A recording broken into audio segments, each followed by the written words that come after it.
Turn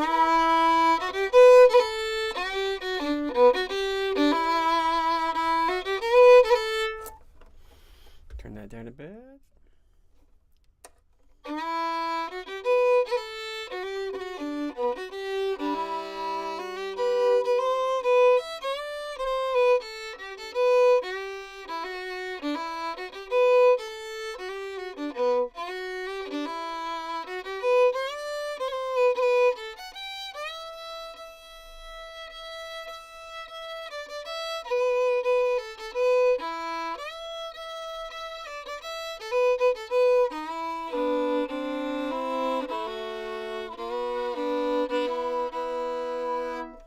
Hello and welcome to Erigi Music Live here on the 2nd of October 2025. My name is Adam Sutherland, teaching all that I have learned so far about writing tunes. I'm a Scottish fiddle player from Scotland. I play Scottish music, unsurprisingly, but I've also dabbled in Irish music, Canadian music, other world musics from around the world, and I'm just on my own wee journey, and I'm here to share what I've learned so far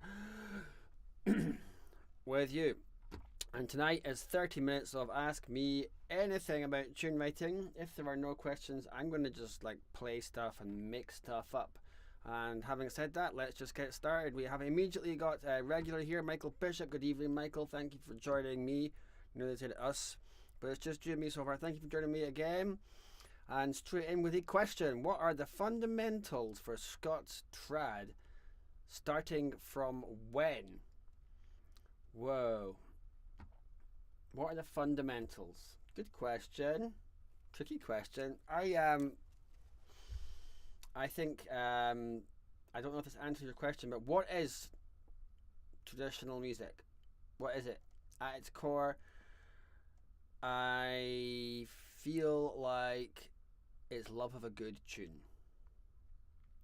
All folk music traditions have a repertoire of tunes written by unknown people often, but that thing in common. Everyone loves a good tune or a good song, but of course a song is a tune with words to it.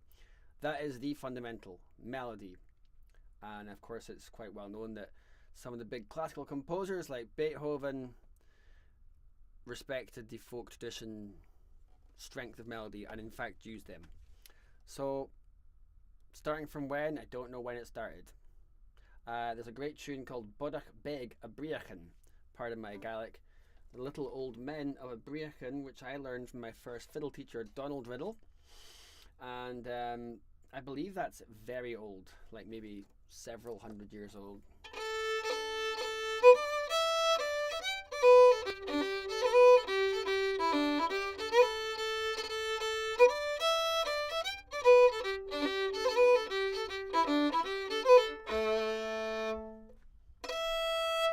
And that was a song, but of course a tune first and foremost. Let me know how I got on answering that. If anyone else wants to chuck in some more follow-up questions to that or anything else, please do. Hey, Mike Double Tonic, nice to see you here. You polished the Roy Bridge reel on Monday. Oh, well, okay, for those who don't know, that's a tune that I wrote, the Roy Bridge reel, and I wrote it about a place called Roy Bridge, and I named it the Roy Bridge Reel. Wow, I remember announcing that on stage when I was playing with a band called Fire in the Bog with Michael Bryan and John Somerville, two very accomplished musicians, and we won the Danny Kyle, or we are one of the winners of the Danny Kyle Open Stage in I think the year 2001, and we played that, and I remember introducing the Roy Bridge Reel in a way that was a bit surreal. I don't think people found it funny, but I liked it. I think I said I wrote this tune about, it's called the Roy Bridge Reel, and I wrote it about a bridge near a guy called Roy. There you go, just sharing that. I'll play the Roy Bridge Reel whilst I'm waiting for any more questions. I wrote the first few notes of this on a CityLink bus. CityLink is one of the main coach operators up and down Scotland.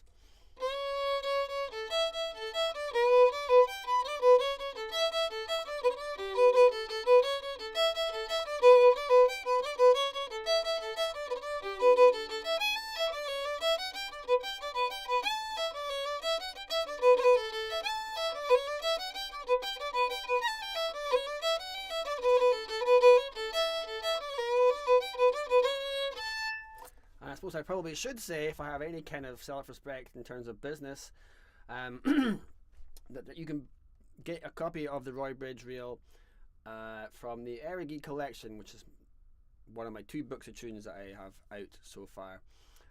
And you can get the Erigi collection from adamsutherland.co.uk. Mike, I'm delighted you like that tune. I believe that tune's starting to maybe gain a little bit of traction out in Eastern Canada. It fits well on the bagpipes, I believe, but not in A as I'm playing it, but it would be in B flat, unless the pipes were in A, I suppose. I'll play that tune a bit fast.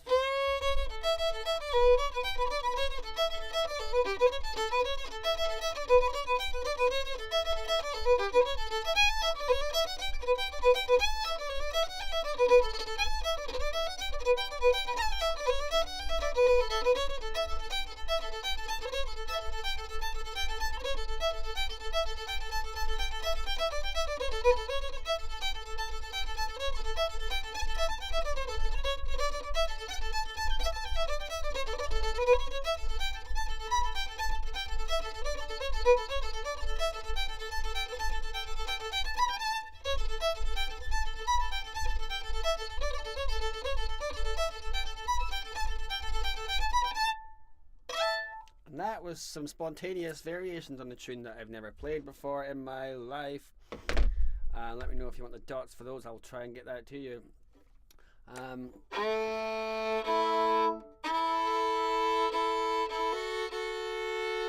I was writing a little bit of something just before I went on air, just taking a rhythm, a Strasberry rhythm, and just taking it for a wee walk.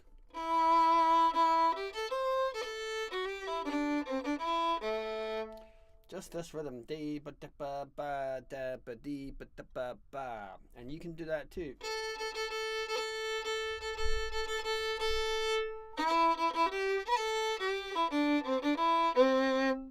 Just chuck out whatever.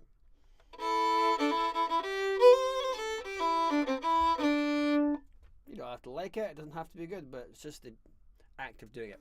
Michael Bishop, is it easier to write trad solo or in collaboration? It's an interesting thing, writing a tune with someone else. The first time I became aware of noticing that someone else had done that was, I think it was Capercaillie, one of the greatest, most historically beautiful bands to come out of Scotland in the traditional music genre ever, although they did have a hit in the UK top 40, so not strictly sitting in the trad genre. I remember noticing that a tune had been written by Donald Shaw and Charlie McCarran, 2 of the absolute top composers ever of Scottish traditional music. I remember thinking, how does that work? Have I written a tune with someone else? Yeah, I've written a tune with John Somerville. We wrote a tune that we played in Croft Number 5, this band that reformed last year for a wee bit. We wrote a tune together called, will end up being called Dave's White Astra, named after the drummer, Paul Jennings. His father drove a white Astra. And we wrote this tune. We were just chucking ideas out. I remember we were sitting opposite each other. I can't remember who it was that found this riff.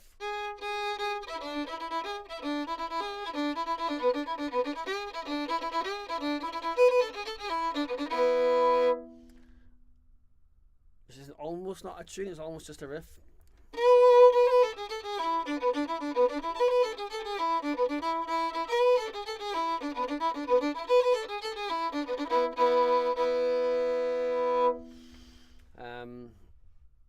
That's that thing where the last phrase of the first part becomes the first phrase of the second part. So the first part,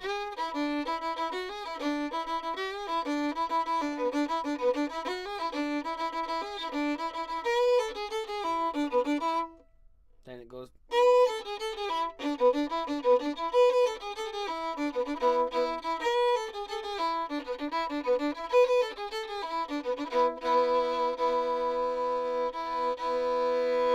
very simple little tune, made infinitely more enjoyable by the fantastic bass playing and guitar playing of Sorley MacDonald and Barry Spad Reed, who did this funky riff, which actually was probably cooler than the tune. That's funny. So yeah, is it easier for? I mean, I can't speak for anyone else. I think mostly tunes are written by people on their own. It's usually a solo endeavor, but I don't know. It's an interesting thing. It's I guess it would take quite a lot of. You'd have to get on quite well musically with someone, or maybe you could write something together with someone who you hated, and who hated you. Maybe you should be like, maybe instead of people having fights or wars, they should be told to go and write a tune. I know you guys want to like kick off with nuclear war, but just chucking this out there, maybe you should instead go and like write a 4-part Strathspey in C minor. Maybe that's better than nuclear war. Wow. And who was gonna possibly have predicted that we would come across the solution for world peace here in this little shed in Scotland somewhere on a Thursday night in October 2025. But there we go. Looking at the questions, my eyes down here. I'm just looking at the questions. Set update with In Praise of the Braves before it added bow triplets. Okay, Mike Double Tonic is talking about the tune that I wrote, the Roy Bridge reel. You've added another tune of mine with In Praise of the Braves before. I'm so happy to hear that. The reason I'm always happy when someone else says that they play a tune of mine is it's nice because, not just because I have like an ego, because everyone's got an ego, but it's nice because I try so hard to write tunes that are fun, and most of the stuff I write does not make it beyond just once through. So anytime a tune actually makes it into the imagination of someone else, it's because so many have not, that I like that. Just in case anyone's interested, I actually got a message just before coming online tonight. Someone was asking if they could record my tune Tony Blyer, and I'm going to read this. This was someone out in the Pacific Northwest, and they said, big fan of your music and love playing several of your tunes. And then they said,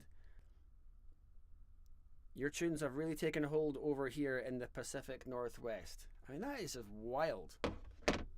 Like, when I first started out, there was no way I could have even dreamed of that level of other people liking it. And of course, most of the time, in fact, all the time, usually I'm just writing tunes just on my own, for my own little journey. So that's just like, and I'm also not always confident about things, so it's just nice that. Michael Bishop, how do you avoid copying composers that you admire? Well, part of my process is at some point you have to go, does this sound like something else? Sometimes I do that whilst I'm writing it, or I might notice whilst I'm writing it, but other times I might just be so caught up in an idea that I'm not really noticing it immediately sounding like something else, and I'll just finish the tune. But then at some point afterwards, you have to kind of go, right, okay, I've written this tune, or have I? And I'll send it to as many people as I can. I guess it's kind of almost like peer review, and hopefully they're just being brutally honest. I always appreciate it when people are honest. Like, it's definitely I don't want to say a risk, because that's like a fear-based word. It's important to me to write a tune that is original enough that it's its own standalone piece. I mean, every single tune has got little bits which you could find exist in other tunes, but that's almost like a kind of level. You can get too neurotic with that, but also you can get not neurotic enough. Just the right level of insight. And sometimes there will be disagreement. Maybe some people say it's fine, and one person might say, no, it sounds like something else. So I suppose it's quite hard to get something which sounds completely original. No, actually it's not. It's because you can make up some random bunch of notes that will sound original. It's hard to get something that sounds original and fun. Original and fun. If you get a tune that's really good fun and is original enough, then that is hard to do, which is again why I'm always so happy when someone says they're playing one of my tunes, because I don't mind saying I'm happy about that, because it's so, I find it really hard. But Michael, you said composers you admire. Yeah, because if you get caught up in someone else's tunes, it does tend to want to make you want to do that. When I wrote Last Train from Lanark, which I think I've played on here multiple times, I was concerned at the time that it sounded too much like a Martin Bennett tune. So I'll play it. My tune was...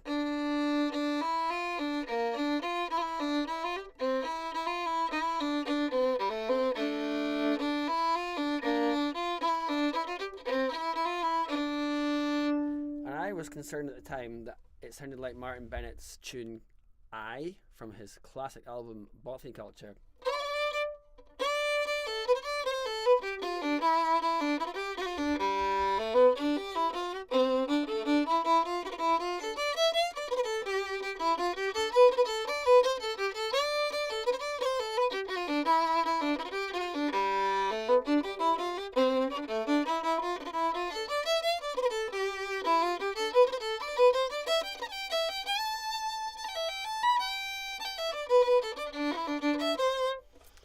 Stop there. But I don't think it does sound the same. But I just thought because it was in D minor and I've been listening to that a lot, I was worried about that. Unless maybe you guys think it does sound too similar. Let me know. Hope not, because I published that tune and recorded it. And it's too late. Let's see. Gavin Maxwell, hey, welcome to the party. Hate-driven melodies could be the inspiration I need. Yeah. I mean, the thing about music is... I'm so glad to hear you say that, Gavin. The thing about music is, right, all emotions are valid. If you're writing music, you don't have to worry about expressing hatred. You do have to worry about expressing hatred if you're, you know, in the supermarket or in a debate or online hammering away on the keys. Yeah, but with music, particularly tunes where there's not even any words, channel that hate, let it out, and then feel better afterwards. Yeah, less war, more Strathspeys. Maybe that should be a t-shirt. Let me know if you can be bothered to make some t-shirts and get in touch with me. Is anyone out there want to make some t-shirts? Less war, more Strathspeys. Anyway, Dream Angus, hello again, welcome back. People know your tunes here on the east coast of USA as well. I don't know if I've shared this anecdote. I went to play at Celtic Colours Festival a good few years ago now with Hamish Napier, a very fine musician friend of mine, and we were playing out there, and we got taken, as you do, to do a workshop one day, and I was being driven across Cape Breton, and it's members of the local community who chip in and muck in to make the festival a reality, and one of the things that they do is they drive you about. So I was being driven and I was just chatting, and I think I must have mentioned that I said, people over here play this tune of mine, and the driver said, oh, what's the tune? And I told him it was The Road to Errigie, and he said, oh yeah, he said, my niece has the first 2 bars of that tune tattooed onto her arm. That is one of the more hard to process things that anyone's ever said to me. Like that, I mean, a tattoo. I said, do you have tattoo? You know, tattoo removal is a thing you can do just in case she's like having any regrets. But I mean, what the heck? So yeah, Dream Angus, it's mental, and I wish I had some way of writing a good tune every time. I don't. You just have to kind of turn up, chuck stuff out, and do it for the love of it. That actually might just be my central message as a composer to anyone here. Chuck stuff out, see what happens, do it for the love of it. Oh, and be childlike whilst doing so. Yeah. Hey Gavin again, how common would you say it is, this is Gavin talking here, how common would you say it is to take a very disciplined approach to tune writing? Giving yourself deadlines, etc. Deadlines are very interesting things. There's that fantastic quote from the late Douglas Adams, who wrote The Hitchhiker's Guide to the Galaxy, and I'm sure many of you know this quote. I love deadlines. Oh, deadlines are great. I love the noise they make as they whoosh by. How common is it? I don't know. That's a good question. I wonder how common it is. So I can't speak to the kind of data as in how many folk actually give themselves deadlines, but it's a really interesting question. Do any of you give yourself deadlines? Have you tried maybe giving yourself a deadline to write a tune in 2 minutes? It's something I've certainly tried where I've just told myself, write something now. Chuck it out. You don't have time to think, you don't have time to feel unconfident. It's just like, do. Start. Write something. Write something else. Write something else. It's a great way, actually, of achieving many things, I think. One of the things I think it achieves well is it bypasses or allows you to bypass your ego. Your ego doesn't get a word in because you're already doing it. Your ego has been elbowed out of the driving seat. You don't have time for self-doubt when you just go, write something. Or you could give yourself like a minute to write, say, as many opening phrases of a Strathspey. And our addition thing, you don't have to like them, just write them. Or, but that's a really interesting thing, the deadline, making yourself do it. Go, go, go. I think it's partly why the Naplans duo, Hamish Napier, aforementioned again, him and I, the Naplans thing was to kind of capture that just go thing, which means sometimes it's not very pretty, but sometimes you do capture something. And that was our hope anyway. Eric, welcome back. Nice to see you here, my man. Deadlines, yes, tunes for birthdays and anniversaries. Well, yeah. Eric, are you saying you've written a tune for someone else for a birthday or anniversary? Has anyone here written a tune for someone else for a birthday or anniversary? It's a good one. Christmas is coming around. In fact, I would actually encourage you all to write something for someone's Christmas. Write a Christmas tune. Get going with it. Doesn't have to sound Christmassy. Maybe this should go from being a question to me asking a question of you.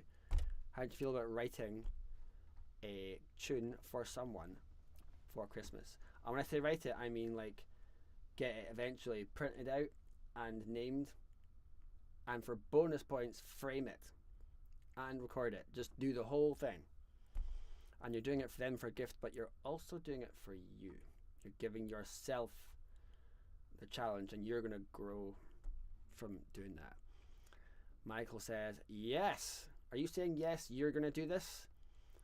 I hope so, but equally no pressure, but that would be awesome. This is good. A tune for someone you hate. Oh, Gavin, I really happy that you're still enjoying this idea of hate in music. A tune for someone you hate. Wow, I've never thought about that before. I've written stuff whilst I've been annoyed with someone temporarily. Like, you know how sometimes people say something to you and it just gets on your wick. I've definitely written a tune just like venting that, but I've not actually gone, I'm going to compose a melody for someone I hate. I have to say, I don't actually hate people. I don't think there's anyone I hate.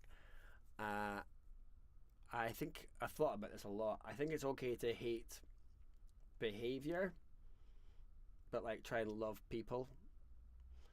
That's my vibe on hate. I don't hate a person. I think it's okay to hate behavior. And also, if you hate the behavior, not the person, then the behavior can change. Whereas if you hate the person, it's like you just hate them forever. Whereas you can say, I hate what you did there. I hate that racist attitude, but I can still send you love as a person. Anyway, Tony Blyers. That's actually the tune that the lady in the Pacific Northwest was wanting to tune. Eric Davison says, yes, sisters, nephews, and some people I've loved. Are you saying you've written tunes for sisters, nephews, and some people you've loved? Or I don't want to get too involved in interpersonal relationships, Eric, between you and your family there. I'll just let you maybe chuck another comment just for clarification about that. Sometimes it's hard when the comments come in and I answer a comment and go off on a tangent and come back and there's a new comment in. Sometimes it's hard for me to be completely sure about what I'm even on about anymore. Tony Blyers. Yeah, I wrote that tune called Tony Blyer after a newspaper headline I saw. That was when it came out that he may not have been entirely honest with the public in the build-up to the tragic Iraq War.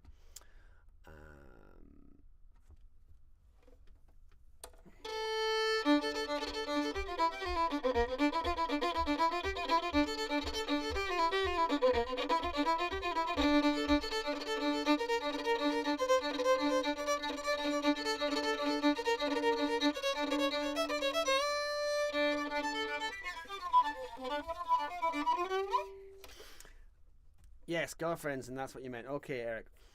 Right, I've got 3 minutes left. I'm doing exactly half an hour tonight because my wonderful wife is going out to the cinema and she's got the tickets. And if she doesn't leave it bang on at 7:30, all of her pals are going to be nae happy. So I'm going to start wrapping things up here. Thank you for the questions, so I wasn't just like left sitting in my wee shed answering and asking my own questions. And good to see the regulars back here. If you're new to this channel, and if you're in the future, hello. Hope you've gotten something. Again, I just want to encourage the churning out of melody. And just do it. Even if you're scared. Maybe because you're scared. Even if you're bored. Whatever you're feeling, do it anyway. Dreamanga says, thank you. Thank you. Always... There's just so much beautiful insights from all of you guys. Eric, Dream Angus, Michael, Gavin, and Mike Double Tonic. You guys are like hardcore devotees of tune writing, and I respect you all for that. And I'm just grateful that you guys are, going to be. You have been turning up. Oh, Michael's saying, what film is Emma seeing? I think it's the final... Is it Bridgerton? Is that what it's called? It's about super wealthy people and the struggles that they're having with being so rich or something like that. Thanks, Eric. Thank you, Gavin. Thank you all. Really lovely comments and feedback. Yeah, I've got less than 1 minute, so... I'll say my goodbyes. It's been lovely, and I always learn a lot doing this. So yeah, from me, Adam Sutherland, from a wee shed somewhere in Scotland, teaching what I know about writing tunes.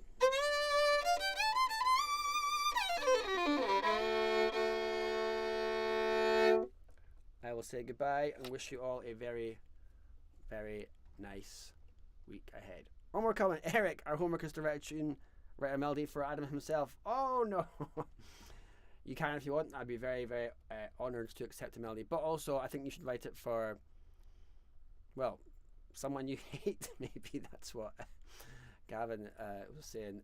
Go and write a tune for someone that you love for Christmas. Get going. Maybe right now. Go and start writing that tune right now. Check out some rhythms. Check out some notes. Go and be creative. And the more things you throw out, the more likely you are to find something you like. The more things you throw out, the less pressure there is on each of those individual ideas to be any good. So just check out some melody, and I will say a goodbye. Thank you very, very much, all of you. Good night.